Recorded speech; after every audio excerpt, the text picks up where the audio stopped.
আজকের এই ভিডিওতে নাসুল্লা বাজার সম্পর্কিত কিছু তথ্য এবং নাসুল্লা বাজারের দৃশ্য তুলে ধরব। কয়েক শত বছর পূর্বে এই নাসুল্লা বাজারটি স্থাপিত হয়েছিল। এই নাসুল্লা বাজার হালুয়াঘাট উপজেলার 12 নং স্বদেশী ইউনিয়ন পরিষদ সংলগ্নই কিন্তু বাজারটির অবস্থান। এই বাজারটি কংস নদীর তীরে গড়ে উঠেছে। লোকমুখে শোনা যায় যে এই বাজারটি নাকি শত বৎসর আগের সৃষ্টি হয়েছিল, অর্থাৎ কয়েক শত বৎসর পূর্বে এই বাজারের সৃষ্টি। এখন সুনির্দিষ্ট করে কিন্তু কেউই বলতে পারে না যে বাজারটি কত খ্রিস্টাব্দে বা কত সালে স্থাপিত হয়েছিল। এই বাজারে বিশাল বড় একটি জামে মসজিদ রয়েছে এবং কয়েকটি পুরাতন গাছ রয়েছে, যে গাছগুলোর বয়স নাকি 200-300 বছর এরকম হবে। আমরা লোকমুখে শুনেছি এই গাছগুলোর বয়স 200-300 বছর এবং এই বাজারটি কত খ্রিস্টাব্দে বা কত সালে এই বাজারটি সৃষ্টি হয়েছে তা কিন্তু কেউই বলতে পারে না। আসলেও মুরব্বীদের কাছ থেকে জানতে পারলাম হালুয়াঘাট উপজেলার বিশাল প্রায় 10-12টি গ্রামের লোক এসে এখানে বাজার করত, কিন্তু বর্তমানে প্রতিটি এলাকায় বাজার সৃষ্টি হওয়ার কারণে কিন্তু এই বাজারটির এখন করুণ পরিণতি, অর্থাৎ তেমন কোন লোকজন এই বাজারে এখন আর দেখা যায় না। আপনার রিস্কায় কি সুপারি? সুপারি? জি।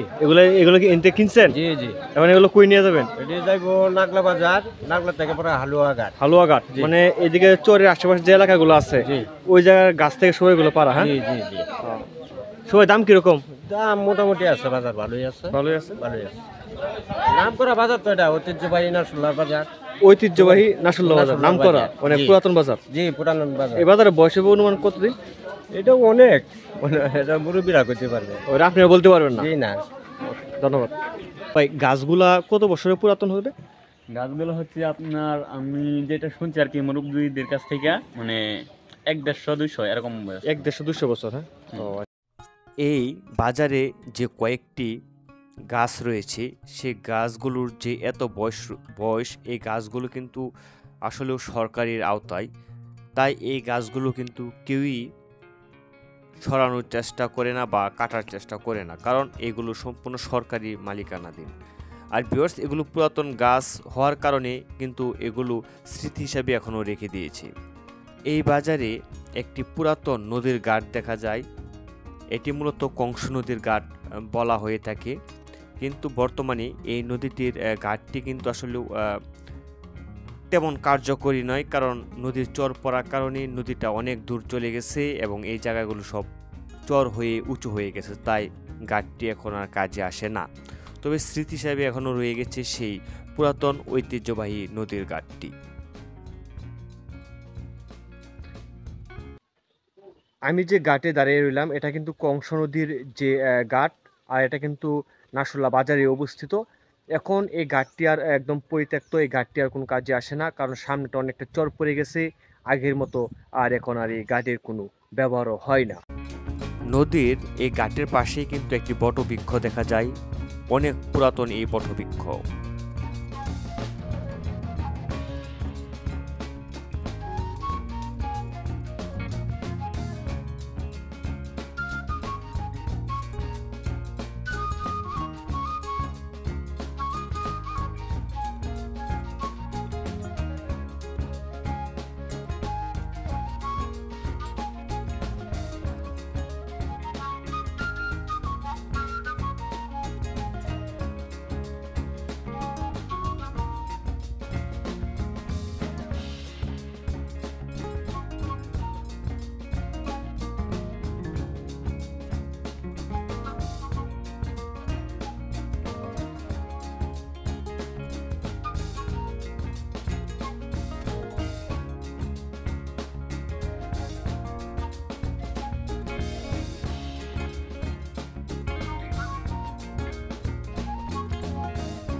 বিভিন্ন জায়গা থেকে দোকানিরা আসে এখানে দোকান করতে। প্রতি সপ্তাহের শনিবার কিন্তু এখানে হাট বসে, আর বিভিন্ন ধরনের হরেক মালামাল সহ আচার, তারপর ঝালমুড়ি, বিভিন্ন ধরনের আরও অনেক সুস্বাদু খাবার এখানে পাওয়া যায়। নদীর ওই পার থেকে ছুটে আসে মানুষ এখানে বাজার করতে, অর্থাৎ আশেপাশের যে গ্রামগুলো রয়েছে সে গ্রামগুলোর প্রতিটি মানুষই কিন্তু এখানে বাজার করতে বিকালবেলায় ছুটে আসে। তবে সপ্তাহে একদিন হাট বসে, সেটা হচ্ছে শনিবার। শনিবারে কিন্তু বিভিন্ন জায়গা থেকে মানুষ এখানে জিনিসপত্র নিয়ে আসে বিক্রি করার জন্য, এবং মানুষ আসে এখানে কিনে নেওয়ার জন্য।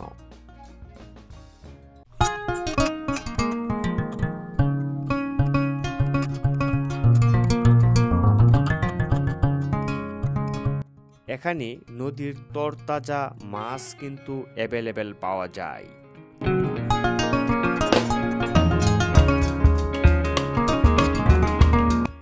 এই বাজারটি সুপারির জন্য বিখ্যাত, কারণ নদীর চরে যে সুপারি গাছ রয়েছে সেই সুপারি গাছে কিন্তু ফলন বাম্পার হওয়ার কারণে এখানে সবাই সুপারি বিক্রি করতে নিয়ে আসে, এবং অনেকেই রয়েছে এখান থেকে পাইকারি সুপারি কিনে নিয়ে উপজেলা বা জেলা পর্যায়ে সাপ্লাই দিয়ে থাকে।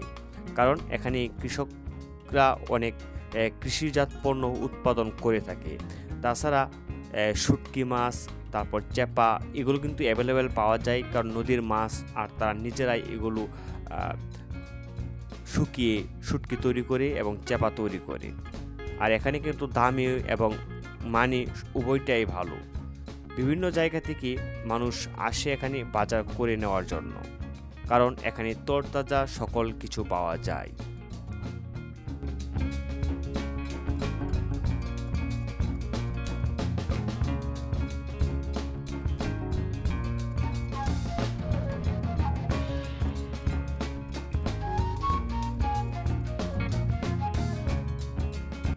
সবজির জন্য কিন্তু এই বাজারটি খুবই বিখ্যাত, শাক সবজি, কারণ নদীর পাড়ে কিন্তু অনেক শাক সবজি উৎপাদন হয় এবং বাম্পার ফলন হয়। তো কৃষকরা কিন্তু প্রতি বিকালবারই কিন্তু এখানে বিভিন্ন ধরনের তরকারি নিয়ে আসে বিক্রি করার জন্য। তাছাড়া যে হাট বার থাকে সেই হাট বারে কিন্তু আশেপাশের এলাকা থেকেও কিন্তু মানুষ কুমড়া, ধুন্দল, তরকারি, বিভিন্ন জাতের তরকারি, শাক সবজি সব কিছু এখানে নিয়ে আসে বিক্রি করার জন্য। এবং বিভিন্ন জায়গা থেকে মানুষও এখানে প্রতি একবার অর্থাৎ শনিবার আসে, যে হাটবার বিভিন্ন জায়গা থেকে তরকারি নিয়ে আসবে এবং তারা সেখান থেকে তরতাজা তরকারি কিনে নিয়ে তারা নিয়ে যাবে। এখানে কিন্তু এই প্রতি হাটবারে অনেক লোকজন এসে থাকে, এবং বিশেষ করে ছোট বাচ্চারা কিন্তু এই হাটবারের দিন ব্যাপক উৎসব মুখরিত দিনটা পালন করে থাকে, কারণ তারা প্রতি সপ্তাহে একদিন কিন্তু এই বাজারে আসে এবং তারা সেখানে বিভিন্ন জিনিস কিনে খায়।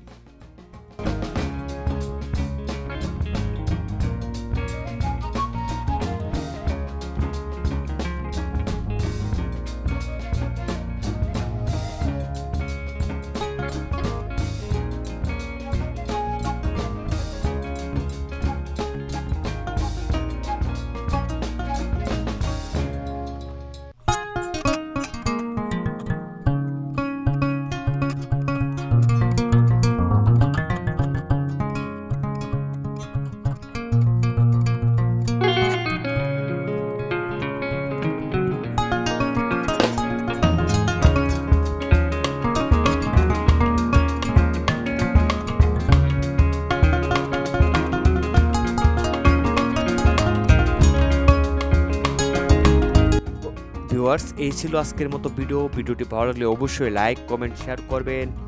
আজকের মতো এখানেই বিদায় নিচ্ছি। ভালো থাকবেন, সুস্থ থাকবেন, দেখা হবে পরবর্তী ভিডিওতে। খোদা হাফেজ।